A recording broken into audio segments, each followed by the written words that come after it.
Hi, John Goodman here. We are talking about how to address personal property in a real estate contract, specifically the Colorado Real Estate Commission approved contract for 2019, which has been revised on this topic. So let's talk about an example. We're going to start with an unrealistic example to make a point. But imagine you are brokering a transaction. It's a motel. The motel is selling for $1 million, and the motel is also selling with beds and furniture, desks and chairs, etc., that the buyer is also buying. And the buyer and seller agree that all the personal property is worth $50,000. That's $50,000. What makes it unrealistic also is that the buyer is buying this property without any financing at all. The buyer is reaching into their pocket, their buyer is reaching into their bank account and paying $1,050,000 for this project.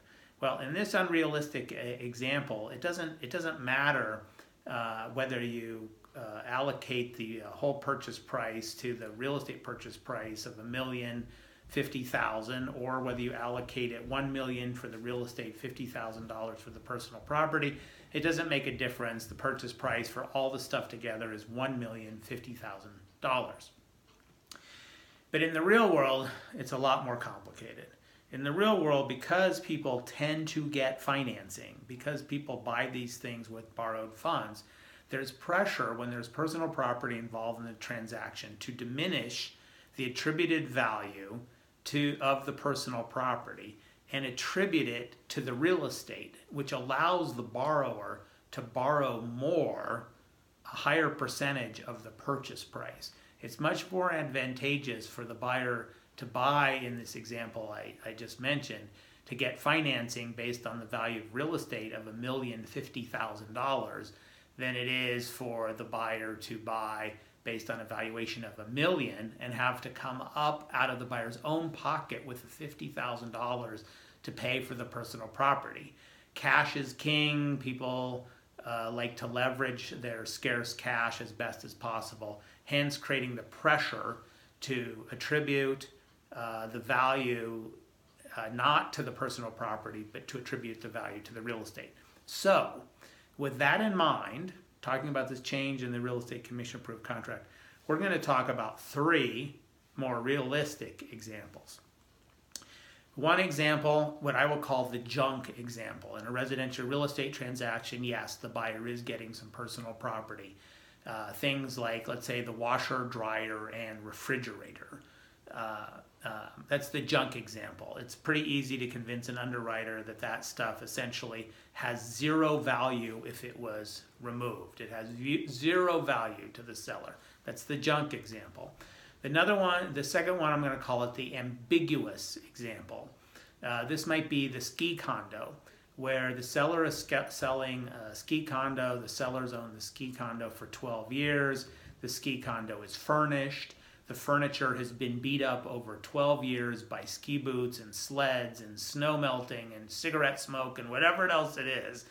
It has no value at all to the seller. It would be a burden to the seller to remove it. It has teensy-wincy value to the buyer, not because the buyer could sell the stuff for anything, but at least the buyer can buy the ski condo, wince and kind of use this beat-up personal property while they have time to buy the personal property for the long haul. That's the ambiguous situation. And then there is the third situation, what I will call the clear value situation. That's the motel example that I just went through.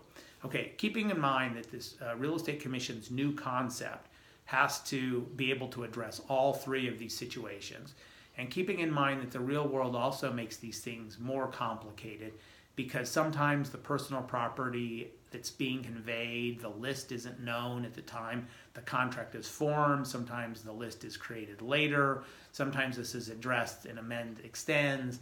Keeping in mind that this is intended to be a video of 8 minutes or less, I'm going to just give you some simple rules about all this. Here's the concept. The Division of Real Estate has added new language into Section 2.5.4 of the Real Estate Commission approved contract. In addition to being able to continue to just simply list the personal property in the body of the contract, there is now an option to address personal property issues in a separate agreement. And they've just added one sentence, so I'll read it to you. There's a box to check, and it says, if this box is checked, buyer and seller have concurrently entered into a separate agreement for additional personal property outside of the contract. And then the Division of Real Estate has not left you out hanging to dry. They have created the personal property agreement, residential only, for you to fill out. One key feature of this form is it contemplates that you can fill in a blank that identifies the value of the personal property. In my motel example, you'd put in $50,000, and then the form contemplates that that $50,000 is paid from the buyer to the seller as part of the buyer's closing on the acquisition of the real estate and the personal property from the seller. Okay. With the new regime in mind, let me give you what I think are some pretty simple, hard and fast rules that you can follow. Will grow into more ambiguous situations. One, if the buyer is buying the property for cash, you don't have to mess around with the new form. Don't use the new form. List the personal property in the body of the contract. Use the contract. Don't use the new form.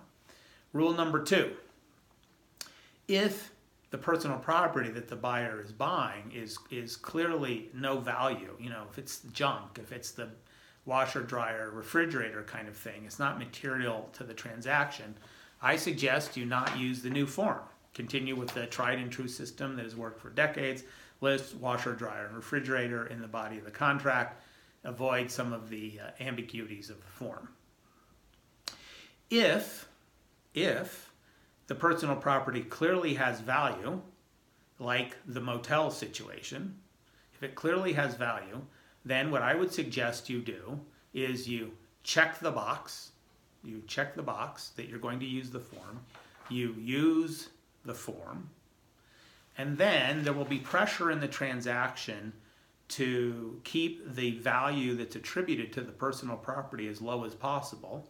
And you just need to be prepared to identify, you need to be prepared to back up that valuation to the buyer's lender. Now there's a third thing. There's a third thing you got to do if you use this form, and if the personal property has value. And here's the third thing. The third thing is this. There's nowhere in the Real Estate Commission approved contract does it say a default on the personal property contract. A default on the personal property contract is also considered a default on the buy-sell contract. They're not linked. And so under this new system, there's a possibility that, as the buyer goes to the walkthrough on the day before closing, the buyer notices that the beds and tables and personal property have all been removed from the motel, and the buyer says, "Where's my stuff?" And the seller says, "I removed it." And the seller says, the buyer says, "I don't want to close." And the seller says, "You still have to close because the buy-sell contract," this is the thick buy-sell contract, the default under the personal property contract is not a default under the real estate buy-sell contract. We could have skirmishes about that.